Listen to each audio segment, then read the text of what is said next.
Hi guys, welcome back to the channel. I'm Office Bloke Daz. Office Bloke Aidan. Here we are, two of us today. Games on grandma duties. United States' mind-blowing mega projects that will transform America. Transform it. I love mega projects. What do you reckon the hardest project is to do? I'm thinking like bridges.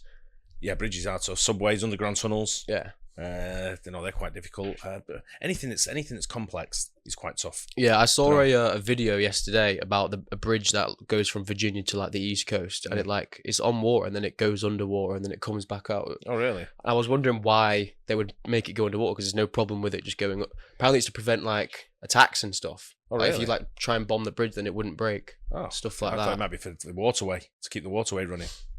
So no, I don't know. That's what it said, but I don't know. But I don't. You can still blow up the bridge. That's like.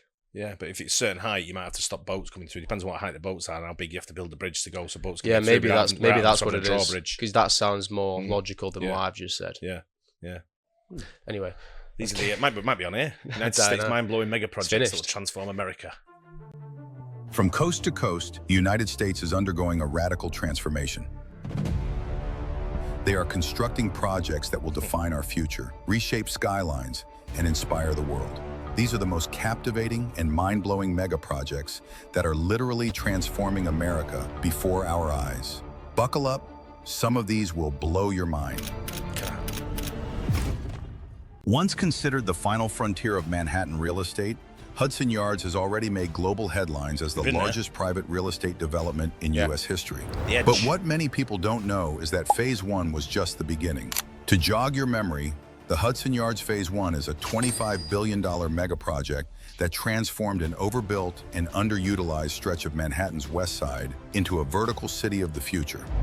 Completed primarily between 2012 and 2019, this first phase introduced a jaw-dropping collection of ultra-modern skyscrapers, including the iconic 30 Hudson Yards, 10 Hudson Yards, and luxury residential towers like 15 and 35 Hudson Yards. Anchoring it all is the Vessel, a massive honeycomb-shaped interactive structure that became a striking... That was closed when we went. I was going to say we didn't see that. Yeah, we went. When I went there. I don't think you came with us when we went on the edge, to the edge. No, that was when you went with Grandma, right? It was like 30 Hudson Yards, whatever they called it. But it's got it's the platform that goes on a viewing platform called the Edge. It's pretty cool. It's got like a glass bottom so you can see down. Does it like face forward a little bit? You can go up and you can lean forward on a like a harness. It's like an extra thing, but you're not looking over. It's kind of like a bit of like one of them where, for me, if you're looking over the edge and you're looking right down. It's kind of you're kind of looking over another platform, if you know what I mean. So if you fell, you only fall. I mean, you still fall quite a dramatic drop, but you're not falling all the way down the floor. So I think not that you would fall anyway. I was going to say you don't want to do that. But yeah, the what do they call it? That honeycomb. The vessel. It was closed because I think there was a few suicides on there. I think people were jumping off. So you could jump off anything though. I know, but they closed it because it must have been an iconic thing to do. You know, like I'm going to go there. And it was like one of them things where it was an easy option. Right. So they closed it. I don't know if it reopened for people to walk up and down. Whether they, made it safer for down. Yeah, it was. But it was shut when we went. Centerpiece of the new neighborhood. But as grand as Phase 1 was, what comes next in Phase 2 might be even more transformative for New York City. It does look quite cool though, doesn't it? Yeah. Apparently, Phase 2 of this mega project is underway, and it's projected to triple the footprint of Hudson Yards, expanding westward and transforming more than 6 city blocks into a high-density, future-forward urban neighborhood. The expansion will feature a cutting-edge school with a curriculum based on science, tech, engineering, arts, and math. It will also feature over 3 million square feet of residential space, affordable housing options, and new public parks that seamlessly blend nature with architecture, all built atop a massive artificial platform spanning over an active train yards.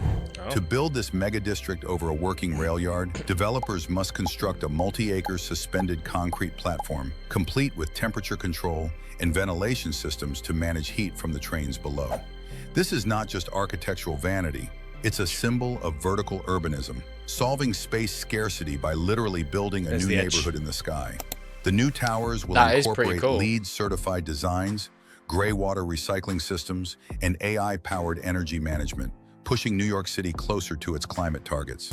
Hudson Yards Phase 2 will also integrate with New York City's evolving transit ecosystem, including improved access to Penn Station and a potential link to future regional rail systems like the Gateway program. From a financial perspective, the total investment in Hudson Yards could exceed $25 billion, with real estate experts projecting over $100 billion in long-term economic activity. Let's head to the Midwest, where the Gordie Howe International Bridge is redefining cross-border infrastructure between Detroit and Canada.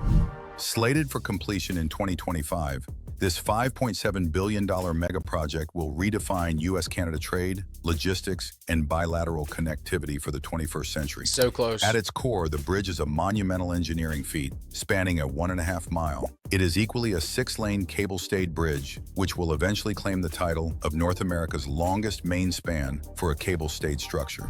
The project includes new ports of entry, customs plazas, and nearly 300 acres of new infrastructure on both sides of the border.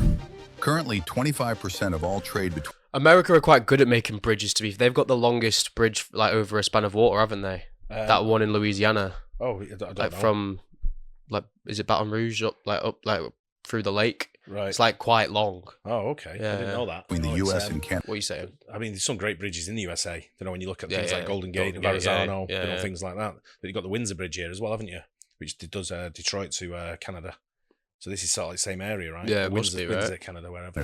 Totaling over $100 billion annually, flows through the nearby and aging Ambassador Bridge, a privately owned crossing built in 1929. The Gordie Howe Bridge is a publicly owned alternative, providing much-needed redundancy and security to this critical economic artery. Beyond trade, the project holds immense regional benefits. The new route will link directly to Michigan's I-75 and Ontario's Highway 401, creating a seamless flow of goods, services, and travelers between the Midwest and Eastern Canada. This will boost industries like auto manufacturing, agriculture, and technology, and open up new opportunities for cross-border collaboration. The design itself is as functional as it is elegant. With two 750-foot-tall towers, the bridge will not only withstand the harsh winters and high winds of the Great Lakes region, but will also serve as an architectural landmark visible from downtown Detroit. The use of prefabricated deck sections, robotic welding systems, and real-time digital modeling makes this one of the most high-tech bridge construction sites in the world.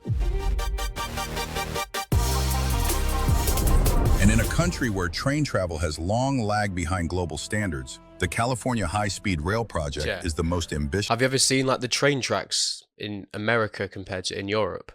Oh, the volume of them. Yeah. I've Like seen there's some barely similar. any train tracks around America, is there? Yeah, well, Europe's based on rail travel, isn't it? Yeah, I guess so, yeah. This attempt yet to revolutionize public transportation in the U.S.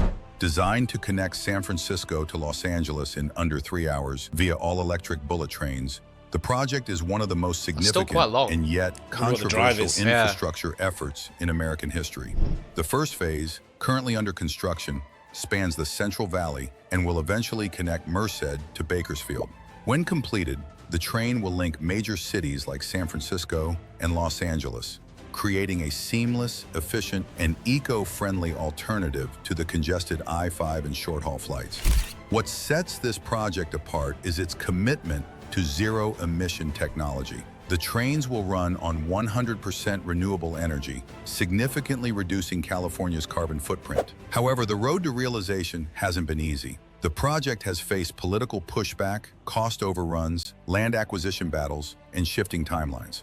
Initially budgeted at $33 billion, the estimated cost of construction has ballooned to over $100 billion. Despite delays and criticism, the state has made notable progress, including the completion of major viaducts, tunnels, and right-of-way clearances. One overlooked element of the project is its economic ripple effect. The construction phase alone has created over 10,000 jobs, many in rural Central Valley towns that previously lacked major economic development.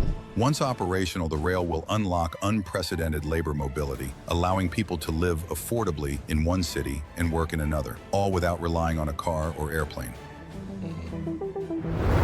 Welcome to the Texas Hyperloop, a proposed high-speed vacuum tube transportation system connecting Dallas and Houston.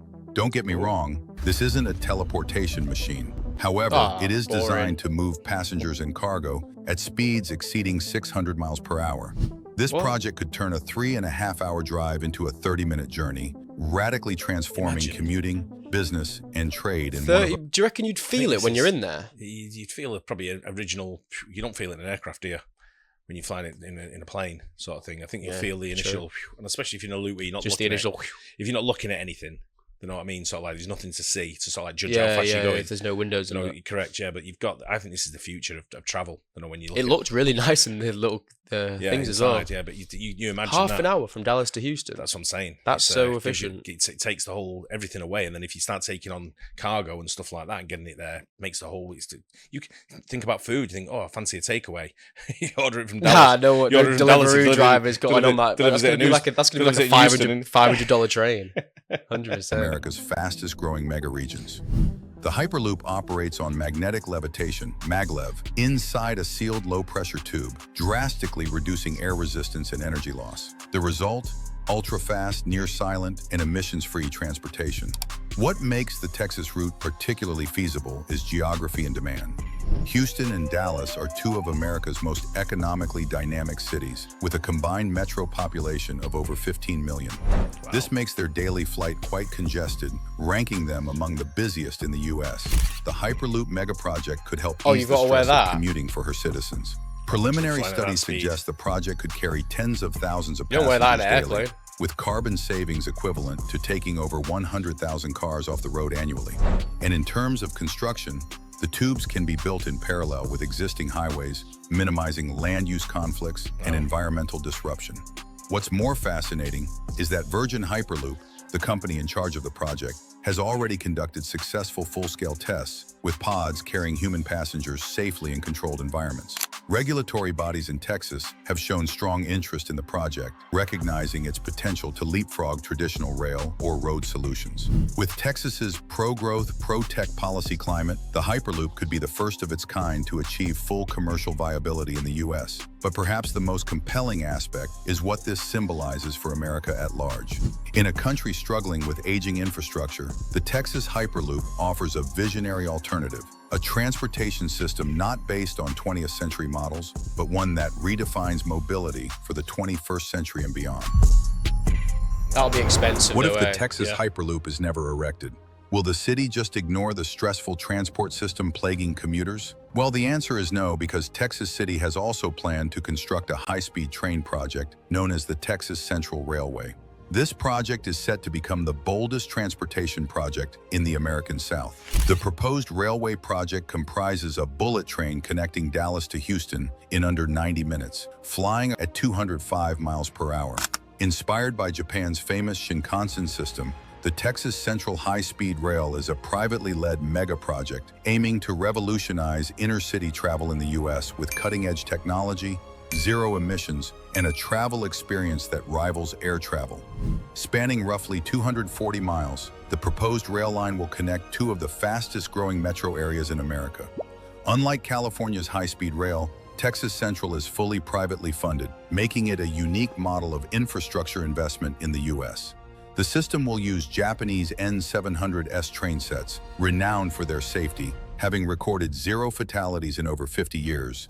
Travel time will be just 90 minutes with a single stop in the Brazos Valley, linking major universities and workforce centers. The project is expected to create 10,000 construction jobs and When you think about it, these sort of towns like Dallas to Houston, it's saying that it's it's one of the biggest domestic flight commuters in the whole of the USA.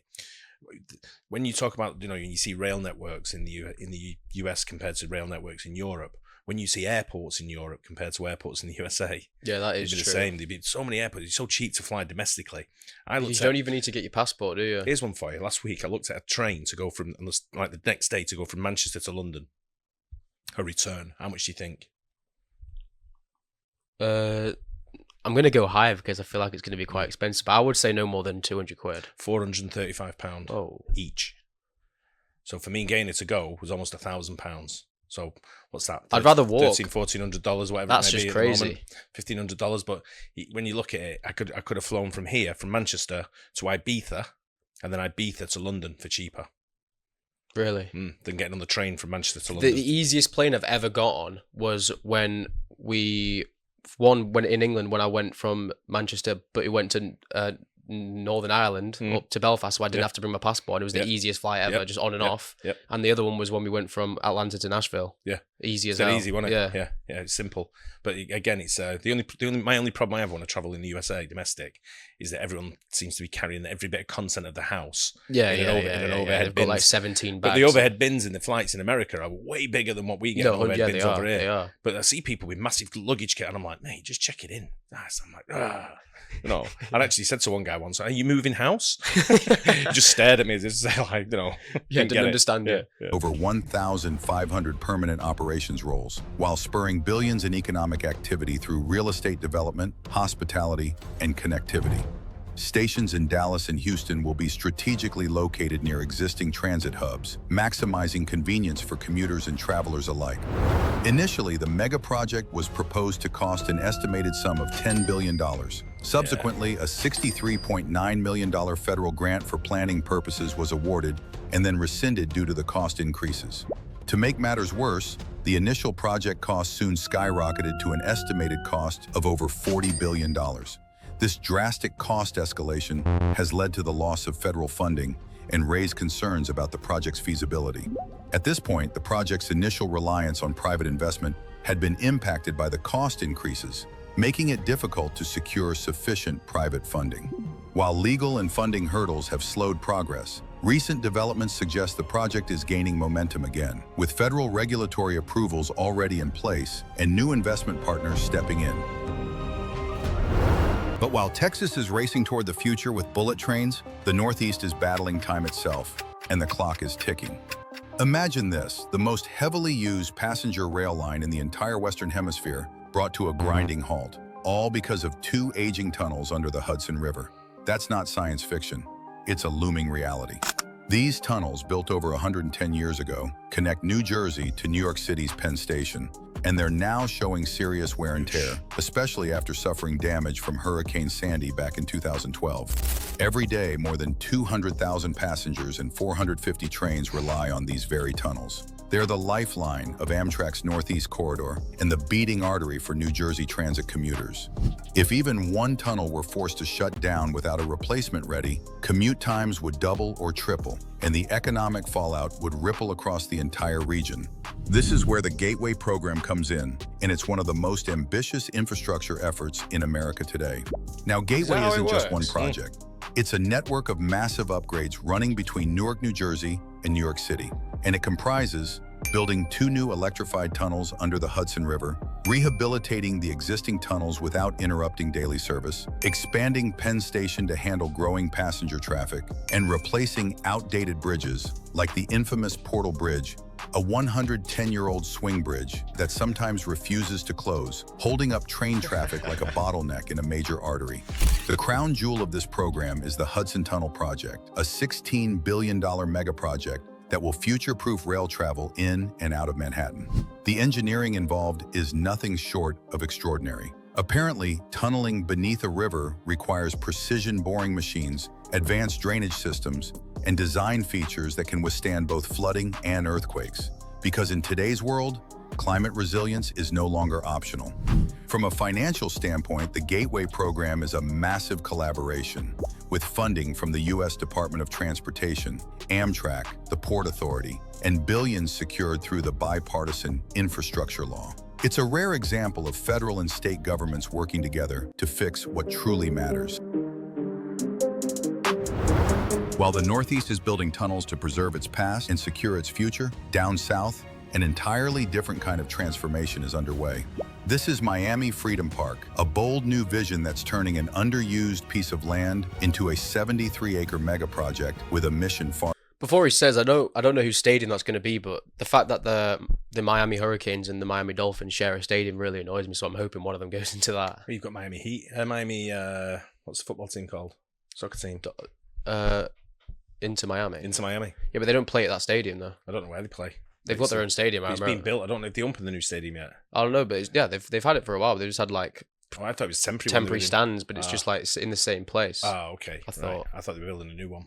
Are bigger than sports. At the heart of the development sits the crown jewel, A $1 billion state-of-the-art soccer stadium, the future home of Inter Miami Football Club, co-owned by none other than David Beckham. That's going to be quite... With a sleek, partially covered design tailored to Florida's tropical climate, the stadium will seat 25,000 fans and offer a world-class venue for Major League Soccer. When completed, Miami Freedom Park will feature a massive public park with 58 acres of open green space, community soccer fields for local youth and residents, retail shops, restaurants, and hotels, over 1 million square feet of office and commercial space. Financially, the project is a public-private partnership with a long-term economic impact. A portion of the park's revenue will go directly back to the city of Miami, and the development is expected to create thousands of new jobs. And perhaps most notably, this wasn't a decision made behind closed doors. The deal was brought to a public vote, and citizens gave it the green light, making it one of the rare mega projects in the U.S. with direct backing from the people it's meant to serve.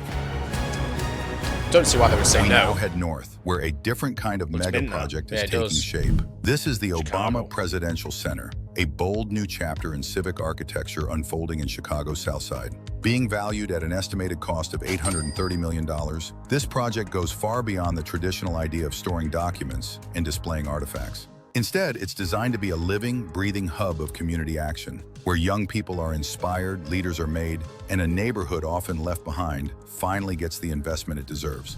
Located in the heart of historic Jackson Park, the center will span nearly 20 acres of green space, seamlessly integrating into the urban fabric of the city. And at the center of it all stands a striking museum tower, symbolizing hope, growth, and upward movement. The entire campus, designed by the acclaimed Todd Williams Billy C.N. architects, includes the museum tower, which will house immersive exhibitions, a public library accessible to all, a forum and event space for dialogue and community building, a sports and athletic center, and a vibrant plaza, all set within a revitalized public park.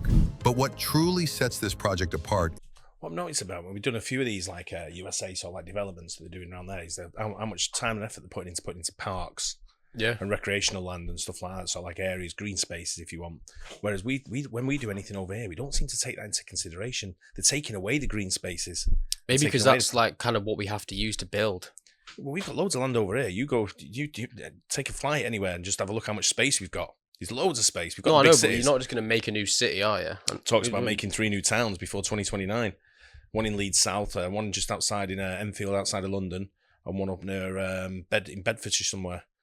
3 new towns. They're talking about building sort of thing, but there's already little existing sort of like portals there. Yeah. But when was the last time we had a new town built? Milton Keynes. When was that? I can't remember. Yeah, we don't need to really Warrington, build new 80s. towns, though, do you? Just kind of expand them. But I think you need to build new towns, get them outside and build something totally different away. Is its people-first approach. Rather than building in a remote or privileged area, the Obamas chose the very community they came from, the South Side. A neighborhood rich in culture and resilience, but one that has often been overlooked when it comes to major public investment. Be careful around there. The center there. is expected to create over 5,000 construction jobs and inject more than $3 billion into the local economy. But even more importantly, it will serve as a year-round platform for education, mentorship, cultural programs, and leadership development. And the center won't be a closed-off monument. It's being built with open access in mind. Sustainability is also baked into the foundation. The center is aiming for LEED Platinum certification with green roofs, clean energy use, and stormwater systems designed to protect the environment and future-proof the facility in a rapidly changing climate. Now, let's look into some mind-blowing mega projects that have already been completed in the United States. At first glance, it might look like something from a science fiction film, but the MSG Sphere in Las Vegas is very real, and it's poised to redefine live entertainment and architectural spectacle. What do they actually do in there? Is it just live entertainment? Because like when it's like when they go in like here, when they're inside, from a science fiction film, but and they're just showing things on the screen. Is that what it is? They just like show things on the screen. No, I don't think that. I think they do that as well, but I think that could be a backdrop as well for what's going on, for what entertainment you're going. Because I think U2 played there, didn't they, on the opening night? I think U2 opened. Is that what it was? Yeah, but you're gonna have concerts there. No, I know. Like, I'm saying the concerts there and stuff like that. But it's just when I was watching that, I was like, "What even is this? Like, what have you bought tickets for?" Did they play basketball there once? Did they have a basketball tournament there? Do you know what's that mid-season basketball tournament? No, I think that was in Las Vegas, but it wasn't in there. Oh, okay. I can't imagine it would be in there. That doesn't really seem like 3 sides, isn't it? Sort of thing. But I think it's a concert venue. Right, yeah. Sphere in Las Vegas is very real, and Like it's that? poised Yeah. to redefine live entertainment and architectural spectacle in the U.S. With a construction budget of $2.3 billion, the Sphere is the most advanced, immersive concert and events venue on the planet. Located just off the Las Vegas Strip, the Sphere is a massive It looks mint. 366-foot tall, 516 I liked it when it was the foot wide basketball. dome. Essentially a futuristic is that? gigantic Alright. eyeball-shaped building coated in 1.2 million programmable LED pucks that turn the entire surface into a dynamic digital display visible from miles away. The Sphere's exterior can simulate almost anything, but the magic happens inside. Oh, that is cool. The venue boasts a 16K resolution, wraparound LED screen that spans 160,000 square feet, enveloping every audience member in a fully immersive visual experience. Paired with over 160,000 speakers using beamforming and wave field synthesis, visitors hear exactly what they're supposed to hear, no matter where they're seated, creating a personalized auditory environment. It's the largest spherical structure ever built and likely the most complex entertainment venue ever attempted. The Sphere has already captured the imagination of artists, filmmakers, and technologists. The Sphere also supports 4D effects, including scent, wind, and temperature changes, That just looks like you're creating outside. an Insane, environmental innit? symphony around the audience. I love that. Yeah. Now, if you thought the Las Vegas Sphere was wild, just wait until you see what's happening in Western California. Because just outside Los Angeles, there's a structure that redefines what a stadium can be. We've seen this is one the before. SoFi Stadium, often regarded as America's modern-day Coliseum. At a staggering $5.5 billion, the stadium is one of the most expensive stadiums ever built. It is Bro, a component of I knew it was expensive. I didn't think it was that expensive. That's- 5.5 yeah, billion. that's a I hell thought of it was a like lot of money. 2. That's a hell of a lot of money. Oh. we were Hollywood talking Park. about. We were talking about when I was watching the LA Rams last night. Yeah. Against the Colts. Was it the Colts? Yeah. And I was just looking at it. I just lost myself in the game. I was just like, look at that stadium. It's That mad, stadium isn't is it? just insane. It's like, tier after It's tier. built underground as And well. there's all and kinds of like hospitality suites and everything going around. I was just like, that is insane of a stadium. Yeah. Looked mint. massive 298-acre sports and entertainment district in I've got to go Inglewood, there. California. Opened in 2020, SoFi is more than just a place to watch football. It's a futuristic venue designed to host major global events, from the Super Bowl to the upcoming 2026 FIFA World Cup and even the 2028 Summer Olympics. SoFi Stadium is the most expensive stadium ever built, boasting a translucent roof that spans 3.1 million square feet and a 4K dual-sided Oculus video board that hangs over the field like a floating ring of light. It can seat over 70,000 fans, expandable to 100,000, and is home Looks to well both more the than Los that. Angeles Rams and Chargers. How can it be expandable to 100,000? Being considered the city that gave birth to 100 sports, skyscraper, huh? Chicago is no stranger to architectural ambition. But even among its iconic skyline, One Chicago stands out as a bold reimagining of vertical urban living. Rising 971 feet above River North, the Twin Tower development is one of the tallest residential buildings in the United States, redefining luxury and density in one of America's great cities. Completed in 2022, One Chicago is a $1 billion mixed-use complex featuring 812 residential units, I've not seen this before. No, me 55,000 neither. square feet of fitness space, restaurants, boutique retail, and a flagship lifetime athletic resort. It has a unique form, comprising 2 towers emerging from a unified podium. The architectural design pays homage to Chicago's modernist legacy while incorporating cutting-edge sustainability. If you believe in innovation, What? So is that the biggest one in Chicago now? I don't know if it's the biggest building. It's the highest residential. He said, Right, didn't he? yeah. But I thought that one in New York was the highest residential. Another one, Maybe Billionaires Row. that's new, isn't it? So maybe it's just 2020 taken over it. 2022, did he say it opened? Oh, damn, it's not that new then. Yeah. But it was some great stuff there. I mean, I'm fascinated with They're all that always kind of working stuff. on something, aren't they? Yeah, when you look at engineering and sort of like, especially when it comes into like, entertainment venues or sports stadiums and stuff, that really attracts me, pricks my ears up. And that SoFi Stadium, I just want to look at it, I just think that is insane. And I thought it was more than 70,000 fans. But I mean, I know when you look at college stadiums and stuff like college bowls or whatever they are, these big sort of like dug down sort of like It's not even that. It's the bench seating, yeah. Whereas there, you've got your own Like seat, when we went so, to Penn State, if that was normal seats all the way, that's about 70,000. probably less. Maybe less, yeah. Probably less if it was just regular seats. Yeah. Because it's not that the stadiums are Mate, not well, that big. No, Yeah. I was literally getting squashed when I was sat down. Yeah, but when you look at them stadiums, they're just proper like college stadiums. Yeah, Are great. yeah. You can't take that away from sport. That's one of the things about going to college. I don't football. mind seeing like Same, that. Same. I prefer it. It just brings that flavour of what it's all about. But when you go to like an NFL game or a World Cup soccer game or whatever, you sat there, you want that little bit of comfort. Yeah, for sure. Where you're in your own chair and you get, especially if you go in corporate and stuff. Well, like you that, get like different. There's like some chairs there. Do you know what I mean? It's like benching. You see like scattered chairs here and just there. it's there you can rent them. It's like it's like a cushion at the back, isn't it? You can sort of like support yourself. But yeah, it's but some of the structures you work in, I just love it. Incredible, right? Yeah, development. But they really do need to sort of like use that sort of like rail network in the USA.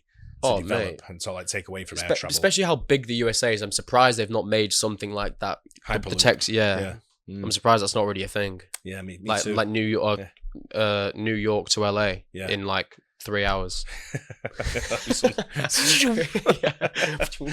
was that? It's the LA commuter train. Yeah, funny though.